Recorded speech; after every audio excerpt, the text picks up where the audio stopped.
Today, I'm going to tell you how to spot a bad house in Ottawa in about 60 seconds.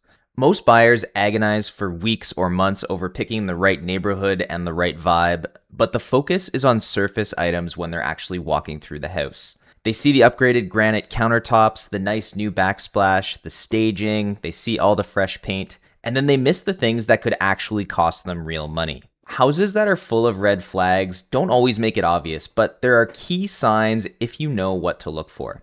Here's the rule that I want you to keep in mind for this entire video. The stuff you can see on the surface is cheap. The stuff you can't see is what wrecks you. A new backsplash will cost you a few $1,000s, but a serious crack in the foundation that's structural can cost you up to 30 or 40K.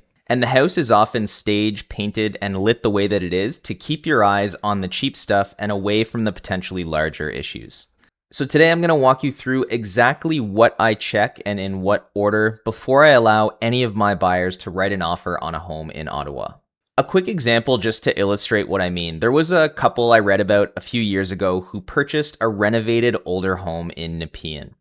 They walked in the door and they loved it. This was back in 2021 or 2022 when bidding wars were the norm, so they waived their home inspection. The place looked incredible on the inside. But within the first year, things started to go wrong for these buyers. They uncovered some sloppy electrical, moisture throughout the basement, and other issues that ended up costing them almost into the six figures. All of this in a house that, from the photos, could have been on the cover of a magazine. That amazingly renovated kitchen that sold them on the home probably cost around $20,000 or $25,000 to make, but within a year they had paid around 5 times that in unrelated repairs. The whole goal of this video is to make sure that that doesn't end up being you. So the first thing I look at is actually before I walk in the door. There's a few things I look at on the outside to make sure that it's even worth going in and getting attached to the house. Start with the foundation. This is an Ottawa thing specifically. A lot of our region sits on what's called Leda clay, which is a sensitive marine type of clay. It swells when it's wet and then it shrinks when it dries, and that movement is hard on foundations. So I'll always walk the perimeter of a home to make sure that there's no big cracks. Now there are certain types of cracks that I look for. They're not all equal. If it's a small vertical crack that's no wider than a pencil, that's probably normal settling. But if I notice any foundation cracks, or any step cracks in a block foundation that kind of climb like a staircase, that could indicate that the soil is pushing against the wall, and that could be a structural issue. Now, foundation repairs, if you're just filling in a small crack with epoxy, can be under $1,000, but it can balloon quickly into the tens of thousands of dollars for these horizontal cracks if excavation is needed. The next place I'll look is up at the roof. If I look at the shingles and I see curling edges, missing shingles, or any sign of moss, which could mean moisture, it's likely that the roof is due to be replaced sooner than later. A roof on a detached home runs anywhere from $10,000 to $20,000. If it's a 20-year-old house, you're probably due to replace that roof within a year or two or risk getting moisture into the attic, which is not worth it. So that's something you're going to want to budget for now. Next is I always look at the grading. Does the ground slope away from the house or towards it? In Ottawa, with our spring melting cycles and the rain we get throughout the year, the ground sloping toward the foundation is one of the number one ways that water ends up sitting against your foundation and eventually leaching into the basement. Now, fixing grading can be pretty cheap if you're just moving soil around, under $1,000 again. But if you're excavating, it can be up to $25,000 to $30,000, especially if you're getting into replacing waterproofing or weeping tile if there have been moisture issues. Now, the last thing to look for when you're outside, and I don't say this to be judgmental at all, but take a look around at the neighbor's place. If you see junk in the driveway, a yard that looks really neglected, or issues with the house like a sagging eaves trough or something obvious, that's something that can be a bit of a red flag. You can't know exactly what your neighbors are like until you move in and get to know them, but you can't renovate your neighbor's place either. So if there's obvious signs of disrepair, that's something to keep in mind. Now, once you walk through the front door, the first place you're naturally going to want to go is probably to the kitchen or the living area.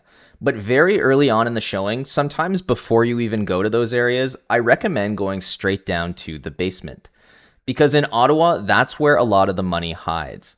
This is less the case if it's a finished basement, but if it's unfinished, that's actually good news for you because you can actually see what's going on with the foundation. The first thing I'll look for in an unfinished basement is white or chalky deposits on the concrete walls. This is called effervescence, and it means that water has been pushing through the foundation at some point and leaving this chalky mineral deposit behind. If there's dehumidifiers that are running, there's a good chance they're running them all the time, and this could be a moisture issue, a chronic moisture issue that they're trying to manage. Now, this seems like a weird thing to put as a red flag, but one thing that makes me a little more careful is a freshly finished basement in an older home in Ottawa. Because drywall actually hides everything. Any of the cracks, stains, or effervescence that you can see in an unfinished area is going to be hidden behind drywall. So when I walk into a finished basement in a pre-1960s home, my guard goes up almost immediately. And it's very important with those homes that you get a proper home inspection that includes moisture readings. Now, speaking of older homes, Ottawa has some amazing older communities like the Glebe, Old Ottawa South, Hintonburg, parts of Centertown. And all of these older homes have a ton of charm, but they also have some common issues that I want to go through now. The first is knob and tube wiring. Anything built before 1950, it's likely in there somewhere behind the walls unless it's been updated. And many insurers won't even cover active knob and tube electrical, or they'll charge you a fortune in insurance because it is pretty unsafe, to be frank. A full rewire of the house is probably between $15,000 and $30,000. The next thing to consider is aluminum wiring. So this is common in homes that were built a little later than the knob and tube ones. Somewhere in the 60s or 70s was kind of the heyday. It loosens at the connections over time, which is a fire risk, and insurers know this. The fix is pigtailing it with copper where it meets up with the outlets and the switches. It's about $2,000 to $5,000 depending on what you need to get done. Most electricians will charge you per outlet that needs to be pigtailed. The tell for this one is silver colored wiring in the panel instead of copper. Sometimes the cover on the wiring will literally say aluminum somewhere on it too. Old plumbing is another thing to look out for in these older homes, whether it's galvanized or Kitec. Galvanized steel you'll see commonly in pre-1960s home, and it tends to corrode from the inside. Weak pressure and brown water are often clues that this is what's happening. Kitec is the orange and blue plastic. This actually is a lot more modern. From roughly 1995 to like 2005. It was recalled because the fittings tend to fail system-wide without warning. Replumbing is highly recommended, and you're looking at probably somewhere from $7,000 or $8,000 to $15,000 plus to redo the plumbing in the house.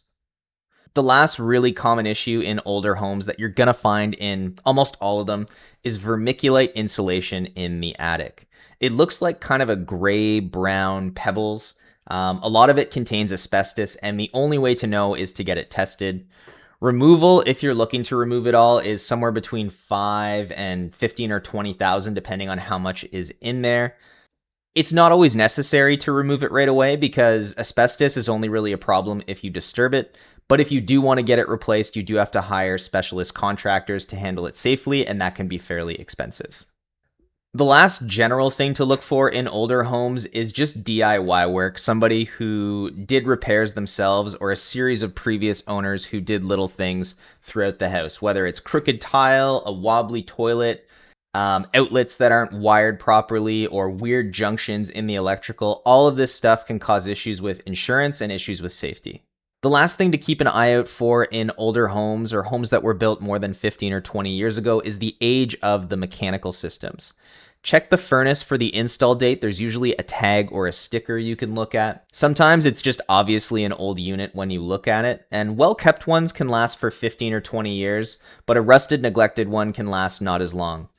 They can even go a little bit longer sometimes, but usually it's worth replacing after that 15 to 20 year deadline because by that time there's more efficient models on the market, and it just makes more sense for your hydro bill to switch to the newer unit. Now, hot water tanks are a bit of a weird one. The first thing to check is whether or not you actually own the hot water tank or whether or not it's a rental. Rentals are very common in Ottawa. I'd say around 50% or more of the residential homes that I see have rented hot water tanks. But if you do own it and it is approaching the end of its life, depending on the size and type of hot water tank you're looking at, it can run you anywhere from about $1,500 up to $5,000 or $6,000 for one of the newer tankless hot water heaters. The AC is another one to look at. Take a look out the window if you can, or go outside and take a peek under the cover if it is covered to get an idea of what sort of unit you're working with. Much like the furnace, you can take a look and often get a good idea of how old the air conditioning unit is. There's not always a tag on there, but you can look to see if the manufacturer year is stamped on there somewhere. Another one that often shocks people with how expensive it is the windows. Take a look at the windows. If you see fog between the panes or the frames, a full replacement is often necessary because that means the seal has failed. Now, oftentimes windows you won't do all at once. You'll just kind of do them as they need done. But if you do decide to do a complete overhaul, you can easily get into the tens of thousands of dollars, anywhere between $15,000 and $30,000, depending on how many windows you're looking for. Maybe even more if you have some big bay windows or it's a large house that you're looking at.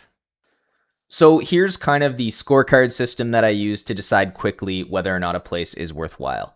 If there's one of these issues, that's pretty normal. No house is perfect. If there's 2 to 3 of those issues in the same categories, say 3 different moisture clues, that's a real cause for pause and caution. 4 or more different types of systems going sideways, like the roof, the foundation, and the wiring or something like that, it's a good idea to consider walking away before spending any more money on inspections or due diligence, unless you're absolutely in love with the house. I hope this was helpful. Thanks so much for taking the time to watch, and have a wonderful rest of your day. Take care.